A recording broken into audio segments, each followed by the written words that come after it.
It's official, like a referee with a whistle. So like and share this episode. It's a Sunday afternoon, and I'm in the great state of North Carolina. You dig? You know? I'm in the great state of North Carolina. You know? So like and share this episode, even if you're looking at the playback or the recording, however you want to say it. You know?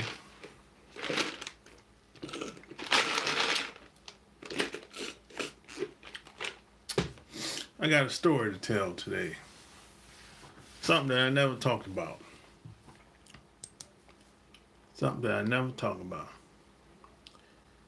And it's about somebody that I grew up around. So I got a story to tell today. And it's probably something you heard of before. You know what I'm saying?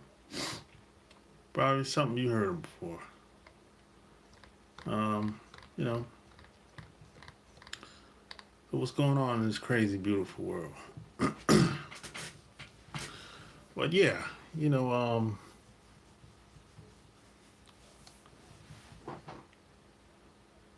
there's a lot of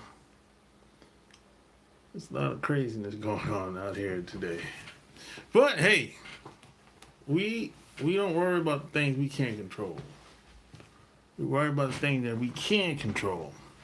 So, regardless of what's going on in your life or around you, the good news is, as long as you still have your health and strength, you can do something about it.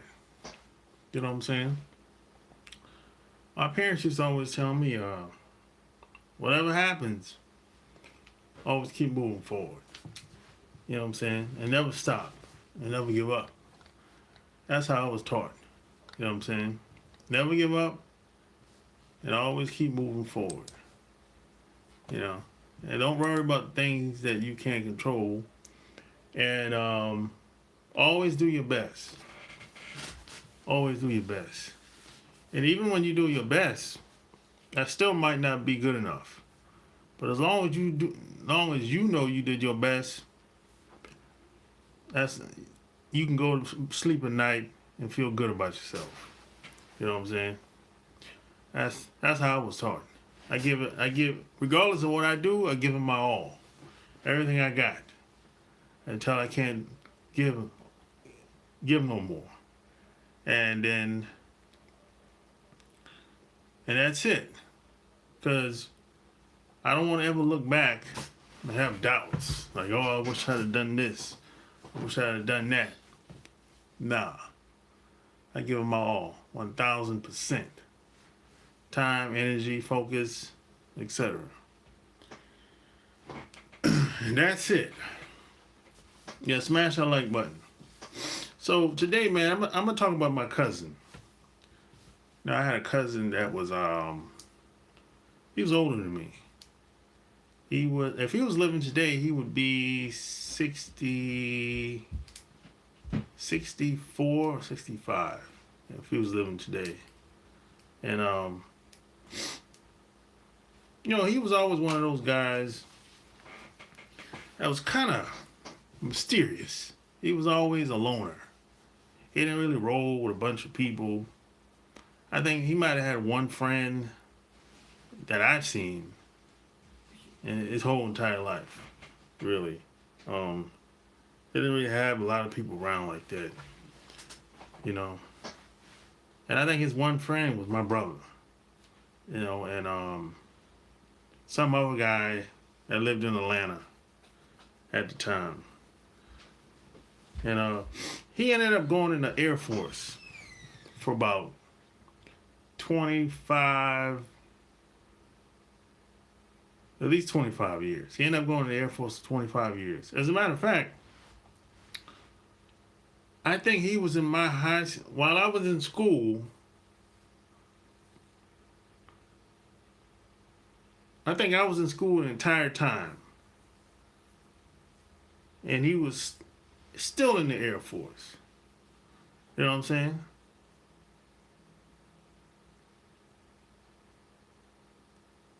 You hella pissed off, so sorry to hear that, bro. What's up, Missy? From BK all day. From Brooklyn, son. Brooklyn! Zoo! I remember ODB. Brooklyn! Zoo! Brooklyn! You know, I love Wu-Tang. Yeah. So, yeah. But hey, I digress. Yeah, when you said Brooklyn, that made me have flashbacks. Yeah, but my cousin, man, he's one of those guys. He's a very mysterious guy. Like I said, he ended up doing 25 years in the Air Force. Maybe more than that. But my whole entire time in school, he was in the Air Force.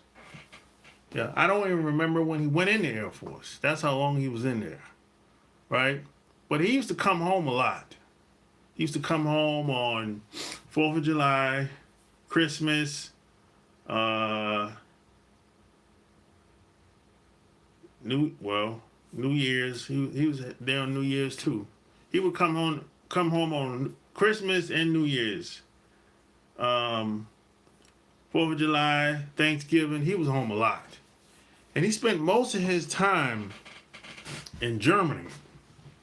I don't know how he pulled that off, but he spent most of his time in Germany.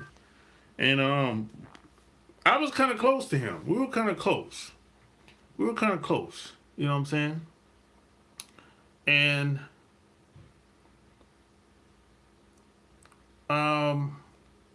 at some point, he ended up getting married to just some broad, and I think they got married in Germany. I'm not sure if they got married in Atlanta. See, he ended up moving in Atlanta once he got out the Air Force. So I don't remember if they got married in Atlanta or they got married in Germany. I don't remember. But I ended up seeing this woman one time. And I tell you what, man, I was about 16. I was about 16 years old when I first met his wife. And I knew she ain't the one. Nah, she ain't the one. She ain't the one for him. I knew it the first time I met her. Nah, she ain't the one. I'm 16 years old now. You know what I'm saying? I'm picking up on her vibe, her energy and everything. Nah, she ain't. Nah, bro. I don't know where you found that from, but in Germany from, but shit, nah, bro. And I could tell how she was interacting with his sister at this time, because we were at his sister's house, and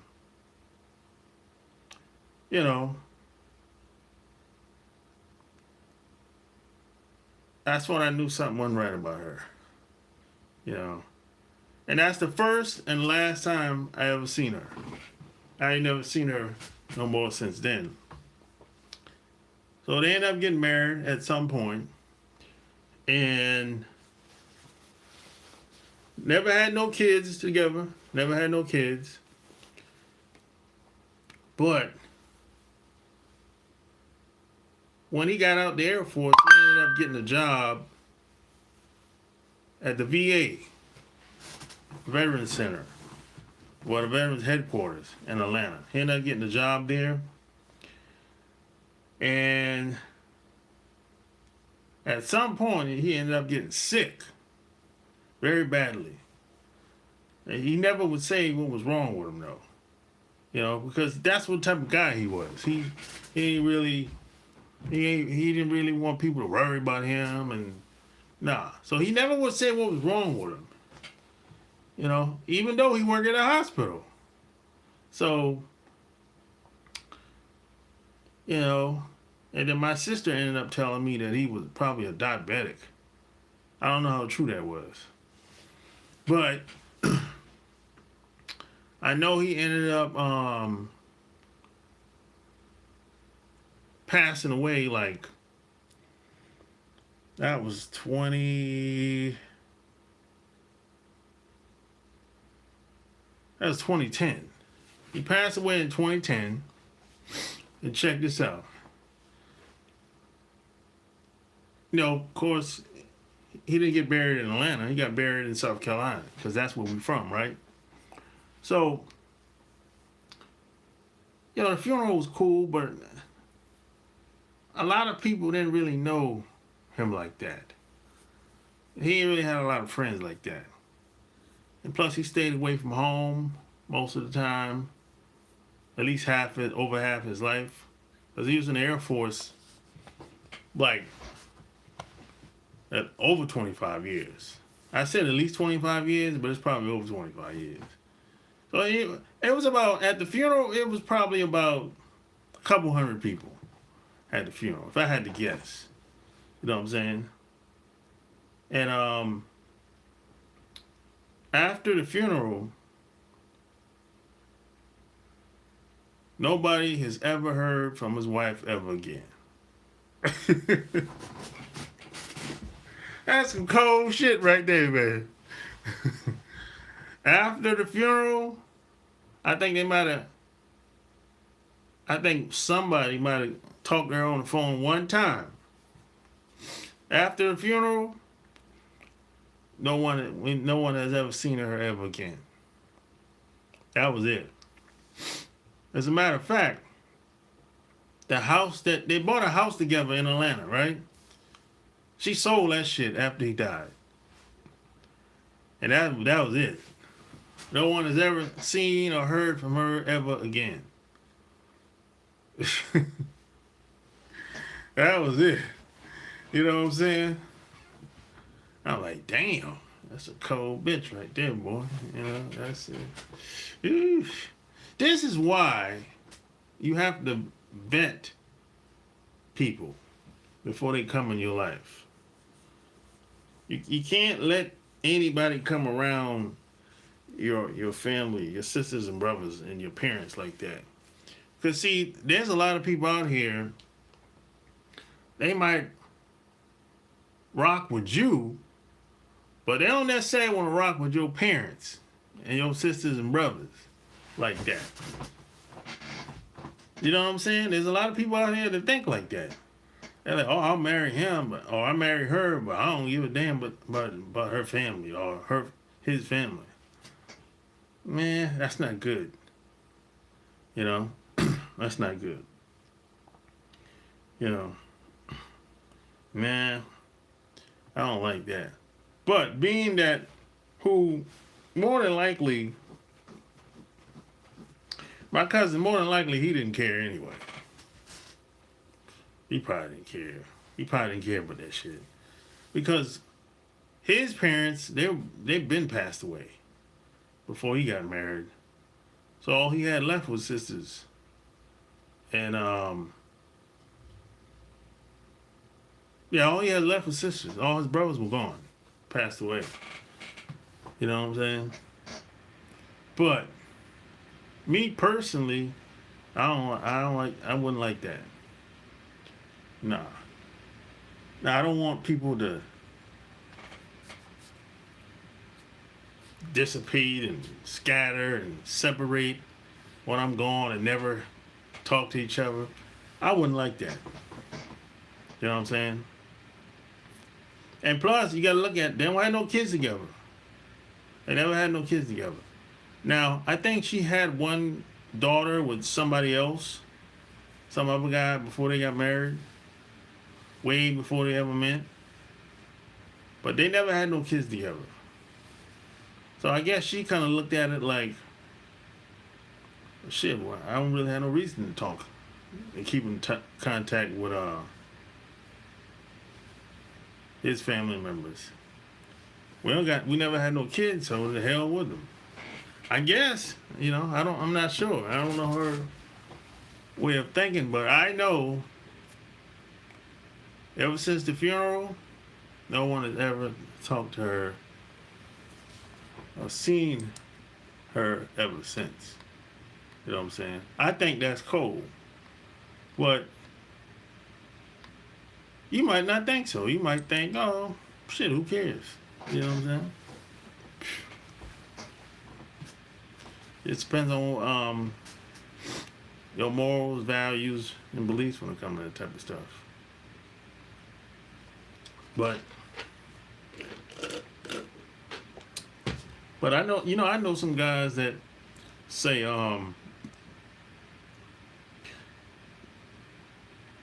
they have no interest in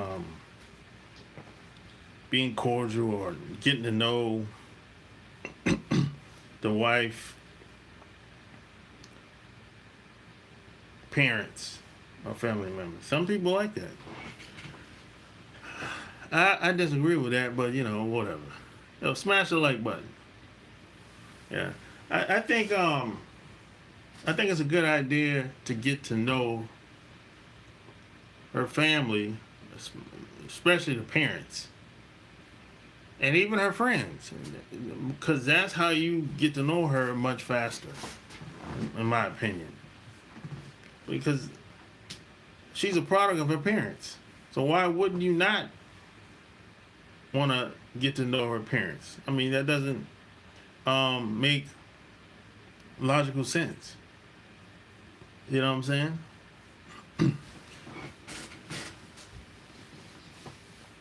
Look at Jordan. Gotta have some trolls in there, man. You know what I'm saying? But yeah, I think it's a good idea to get to know as much of the people that your girlfriend or your wife is around as fast and as quick as possible. That way you know who she's hanging around, and because birds of a feather flock together. That's usually how that go. You know what I'm saying? Most people are not gonna hang around somebody that don't have something in common. At least. Yeah, most people have to have something in common, or there's a piece of him or her and the person that they associate with or hang around. That's usually how that goes. Now, she or he or her and him might not necessarily she might not do what her friends and family do, but if she spends enough time around them,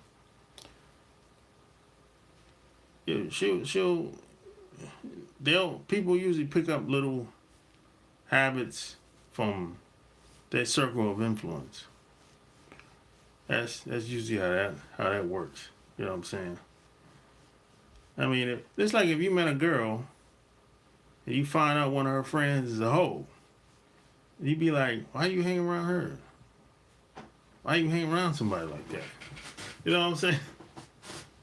You find out her friend's an escort or some shit like that. You be like, damn, why you even talk to her? Y'all live in two different lifestyles. She's out in them streets. But it's probably a piece of her, I guess part of her that kind of wish she could be like her, being an escort. I don't know. It could be. But why? But if you're not living the street life, why would you talk to an escort on the phone? I don't know. I don't know. It's $1 million question. But it happens.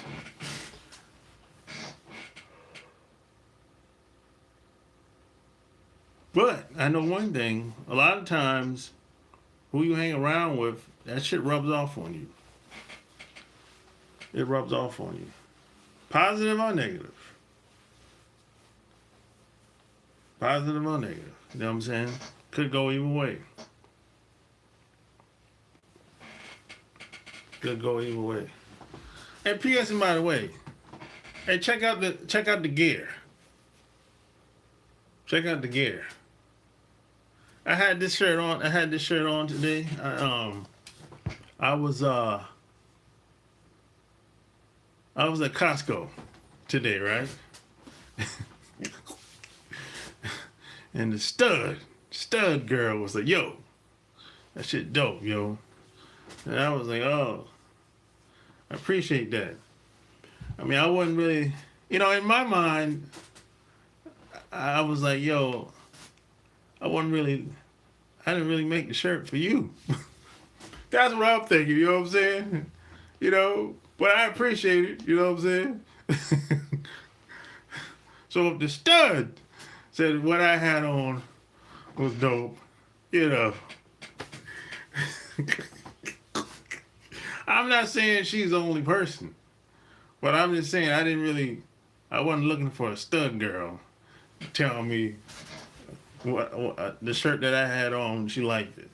I'm really looking for a woman, a regular woman, Even the dudes is cool too, but I'm just saying I didn't really expect a stud girl to tell me, "Hey man, I like that shirt." I'm like, "Oh, okay."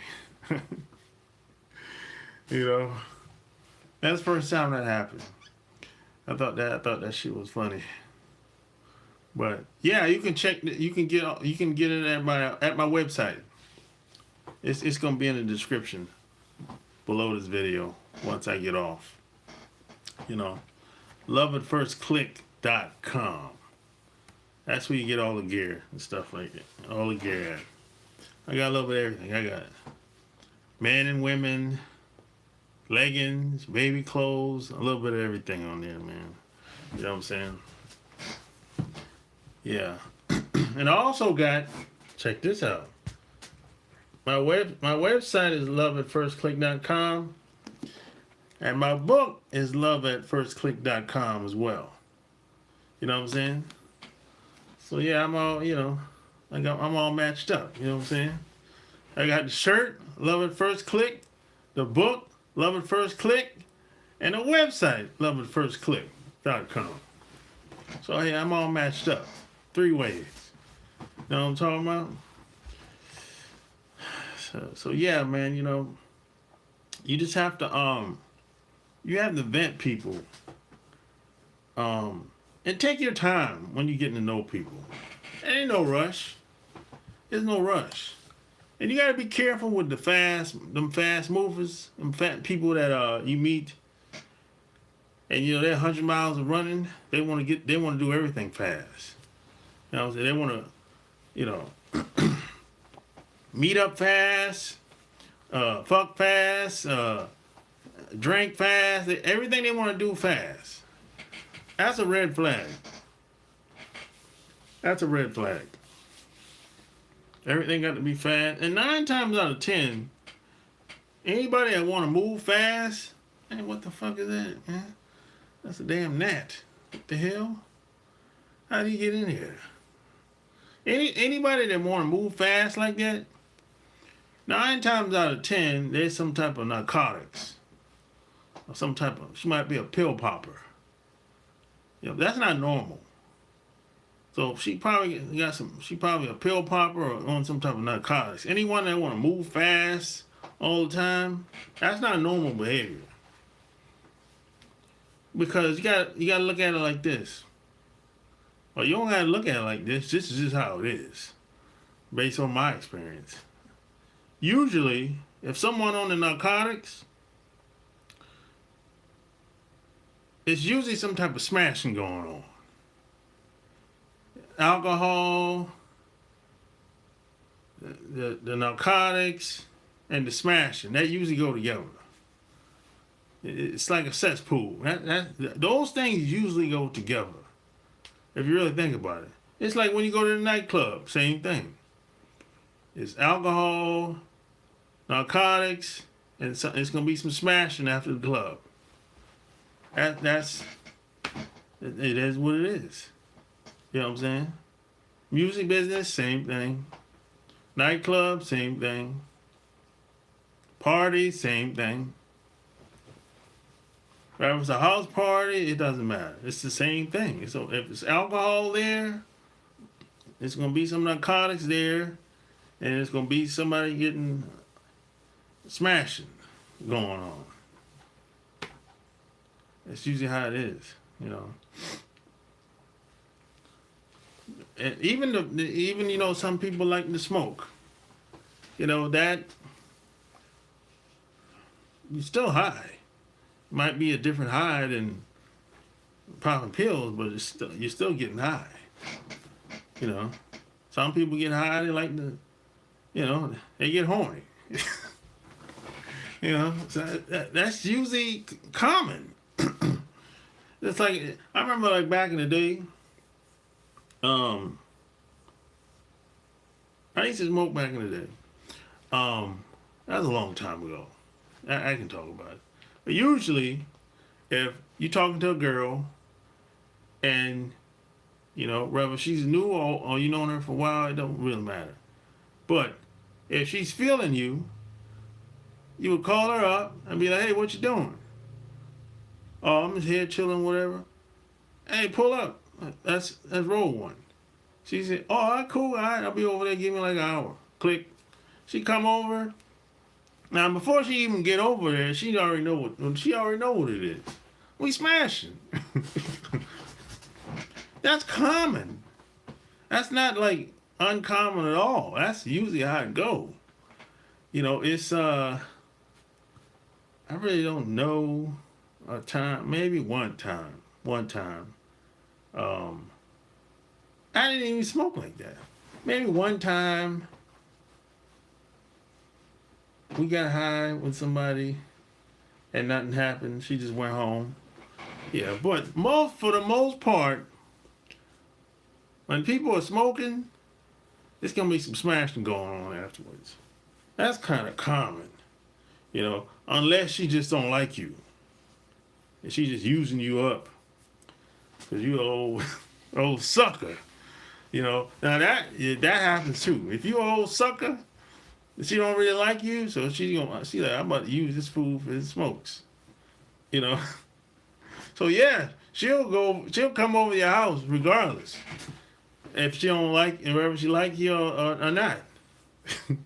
That happens a lot, unfortunately. You know, especially a lot of them nerdy dudes. They get taken advantage of all the time in situations like that. A lot of the nerds, you know, they like to smoke. And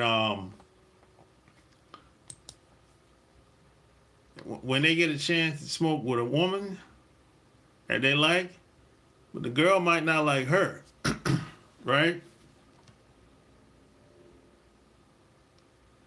Girl might not like her, but if the dude might want her to come over, well, he ain't getting none. She smoked for free. You know what I'm saying?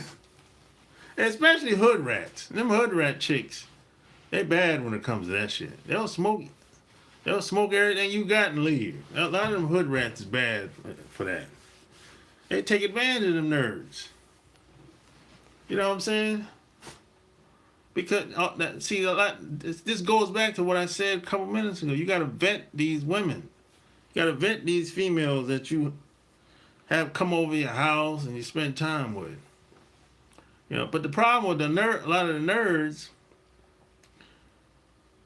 is they're trying to be like Mr. Nice Guy. They think they're basically trying to trick the girl. They're trying to trick the girl so he can get some. So he figures, oh, I got the smokes. So if I gave her a reason to come over now, so we can sit down and talk, and hopefully I'll get some. No. And when he doesn't get none, now he's upset now. But the thing is, he was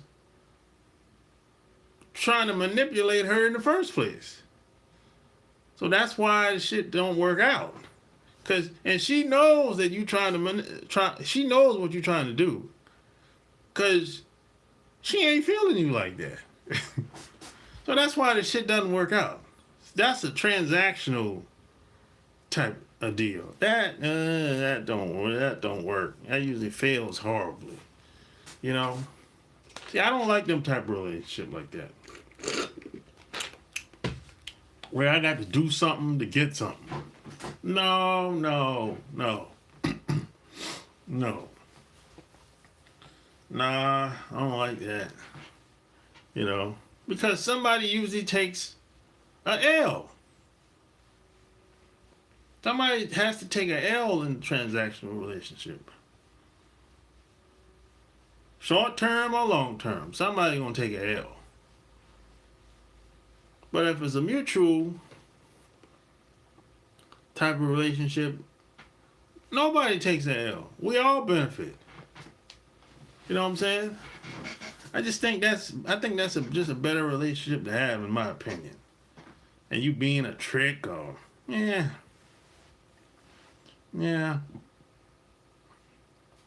But you know, you might disagree, but that's just my opinion. Yeah. But hey, smash the video. And don't forget to check out my website, loveatfirstclick.com. Get all the gear, like this one. And, you know, I got a little bit of everything on there. I got hats, too. I got it all, man. I got it all. Loveatfirstclick.com. Everything is there. I got the gear, hats, shirts, you name it, man. You know, loveatfirstclick.com, man. You know, I'll add it in the show notes when I get off here. But, man, you know, at the end of the day, man, you got to vet these people before they come, before they get near your family. You know what I'm saying? Your brothers, sisters, or your parents, you know, grandma. Yeah, you got to vet these people. You can't just bring anybody around. You know, my brother, he's bad for that shit. He don't do it no more. I don't think he got the option to do it no more. He's older now. But, yeah, you can't just bring anybody around, bro. Yeah, he used to bring, every holiday is a new broad. I'm like, bro, what kind of shit is that, bro? Every holiday there's a new woman at the house, at my mom's house. I'm like, damn, bro. Shit. I mean, we can't even keep up with the women. You know what I'm saying? Because my mom, and check this out. These women used to sometimes call my mom. They used to call my mom sometimes. And my mom would be confused. Just like I was. She would be confused with what girl said what. Or what woman called on the phone. And she would be saying this in front of us. And I'd be like, hey, then I would tap her, and she'd be like, oh, okay, I got it mixed up. Yeah, that should be hilarious. And that's because of him. That's on him. That's how many women he had coming around, bro. You know, come on. I didn't blame my mom for that. I blame my brother for that shit. You know, I'm telling you, in 1 year, I swear he had at least 10 women that came to my parents' house. I'm like, bro, think of all the holidays and some. Every holiday, and then it'll be times between holidays. He got a new woman that's coming over with him. I'm like, bro, it could be a graduation, it could be a party, 4th of July, Christmas, New Year's Eve, Thanksgiving. I'm like, bro, you got it. you gotta slow down, bro. He ain't like that no more. He done lost it. I don't know what happened, but I know he ain't like that no more. Salute the Sharp Game and Chat. Salute. ETV 1983. Peace.